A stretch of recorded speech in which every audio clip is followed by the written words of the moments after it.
In this guide, I'm going to show you how you can connect an Ethernet cable to your PS5. Before we do get into this guide, make sure to like the video and subscribe to the channel with all notifications on. It really does help the channel and lets us know that you want more content like this. We'd greatly appreciate it. And if at any point throughout this guide you did have any questions, just ask them down in the comment section below and we could help you out further. I'm going to be doing my best to reply to every single comment down there. Now, using an Ethernet cable, which is also known as a LAN cable, is usually so much better than using Wi-Fi because it does give you so much more of a stable connection and faster internet speeds, which can obviously help with online gaming and game downloads.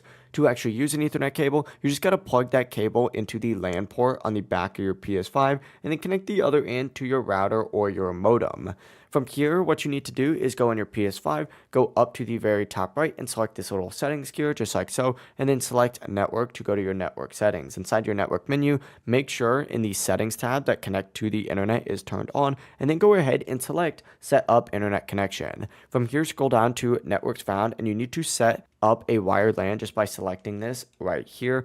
After you go ahead and do that, it's going to then run a quick little test and then detect that Ethernet cable that is connected to your PS5. And then it's going to pop up in your registered networks and say it is connected. From here, you can back out, go up to connection status, and then hit view connection status or test internet connection just to confirm that it is working. But that is it. It really is as simple as that. If you guys did have any questions, just ask them down in the comment section below and we can help you out further. I'm going to be doing my best to reply to every single comment down there. Before you do leave this guide, make sure to like the video though and subscribe to the channel with all notifications on. It really does help the channel. It lets us know that you want more content like this. We'd greatly appreciate it. Have a great rest of your day though. Peace.